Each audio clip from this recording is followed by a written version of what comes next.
This is Tamika, And this is Jessica. and we are Ballistic Beauties, Beauties. and this is where we are talking about our journey in our 40s, going from where we are currently to where we want to be. And today we're going to be talking about transitioning in our 40s. We're talking about transitioning jobs, transitioning mindsets, transitioning just opportunities. Opportunities have been created since you no longer have a job by choice. And I no longer have a job because I was laid off in 2022. And I was praying for time freedom and to be able to do whatever I wanted. And I realized that I have exactly what I want, but now I'm like, I would like the money. Yeah. So what are we going to do and that's where I'm at. to get, the income that we need to get. Like you said, I'm unemployed by choice. I micromanaged my finances and I made a timeline in my head, but no one kind of took into consideration something called inflation. And so what I thought I could survive in about a good 12-month period. So, well, you're coming up on 12 months soon. It's June now, so you're looking at about 2 months. 2 months away. It'll be 12 months, and you've made it almost, right? Mm-hmm. But you're going to have to pivot because now, the job market's a little more difficult now because there's now, less jobs, inflation, taxes. Companies are closing certain positions, and now there's a lot more competition because there's a lot more people unemployed. So, and there's also kids who are coming out of school now. We have jobs people who are and university students who are coming out with various skills. Some skills that are unusable. Who would have thought? Ooh, unusable skill. That's definitely a topic for another day. Yeah. How do you pivot when your skills are no longer usable? So Jessica and I we're looking at headlines or in this particular case, we're looking at a Forbes article, and it said, how successfully to change careers in your 40s. And, careers could be a actual career. You're in supply chains and logistics, right? I was, yes. Okay. And I was in the energy sector, and we have completely... we closed those doors. We dotted our I's. We crossed our T's. The era of doing what we were supposed to do and then experience the rewards and the benefits and the opportunities, not so much. It's over. Now you have to be creative. You have to think outside the box. If you look at all the pioneers of the 18th century and the 19th century, 20th century, they thought outside the box. That to this day, we're still talking about them. The Carnegies, not the Carnegies, I don't know how you want to say it. Dale Carnegies. The Forbes, the Rockefellers, the Vanderbilts. The people who laid down the train tracks and the stock exchange and J.C. Penney, they thought outside the box, and hundreds of years later, we're still reaping the benefits of their innovation. They're still around, and they have adapted, and they have changed. So I think the events of 2020, more so, forced us to have to think outside the box. So women in their 40s. Usually they transition something different because usually if you got married in your early 20s and if you're in your 40s, now your kids are in their 20s, entering college, graduating college. If there was a woman who was a stay-at-home mother or had a job where she was balancing motherhood and work life, now it's a little different without having to be a mother.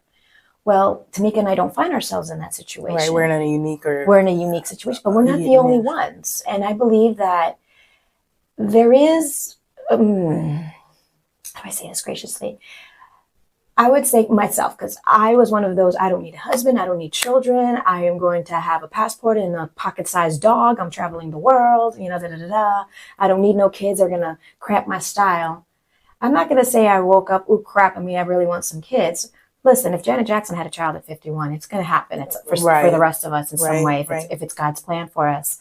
But I'm not going to accept the, holy crap, I made a mistake. Thinking like that, God could have told me in my late 20s, honey, you will have children.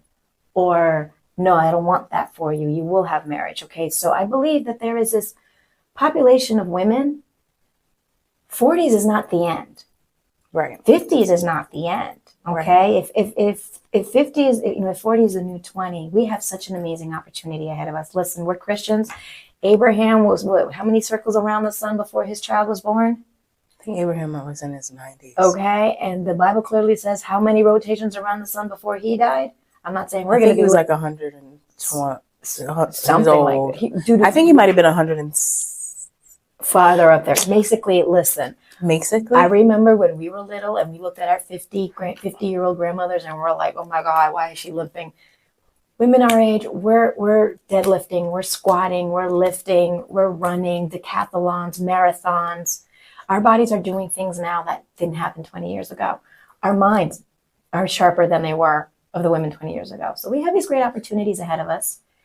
All these crazy opportunities to walk through these doors that people are going to be like, are you kidding me? And they can work.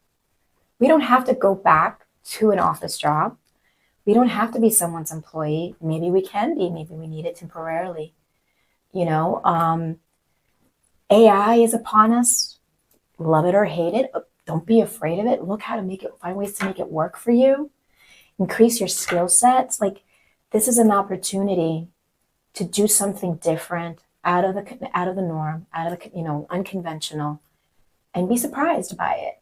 Be courageous, So, we're looking at, the fact one of the first suggestions on this Forbes article is storytelling and your unique proposition.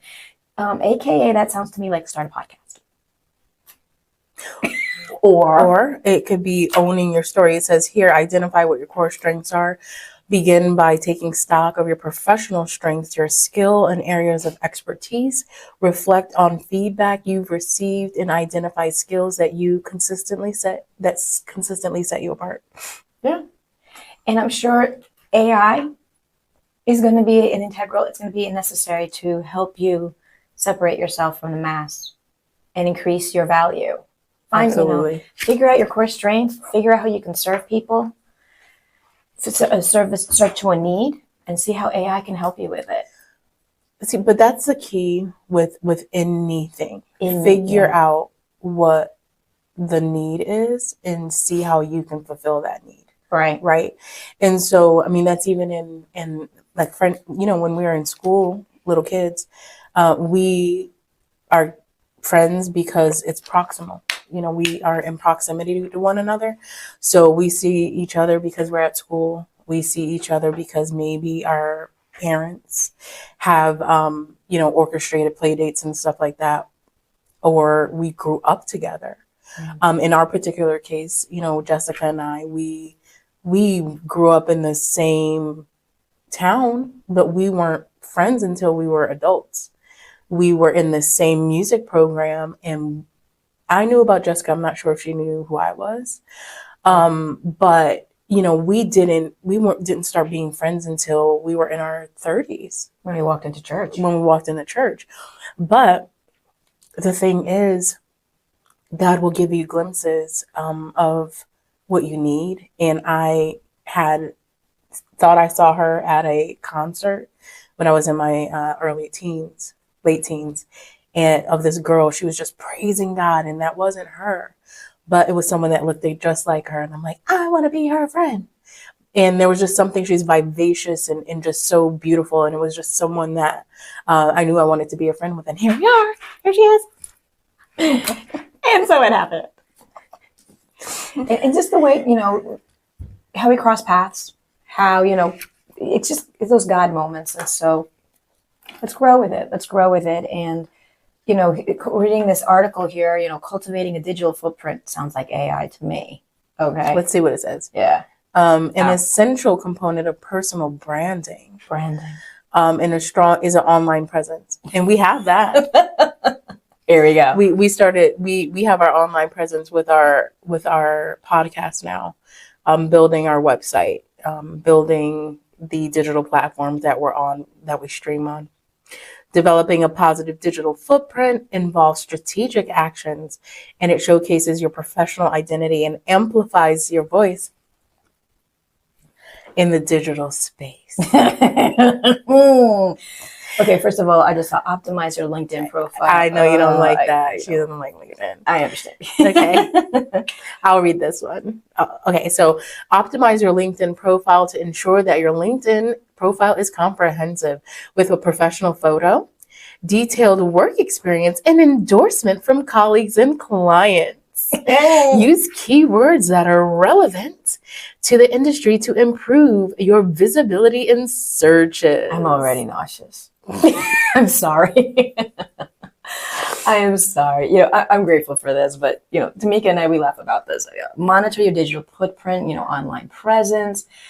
I just think I want to give anyone who's watching, and please share this, subscribe, share. We want this space for people who just are in that, what do we do next?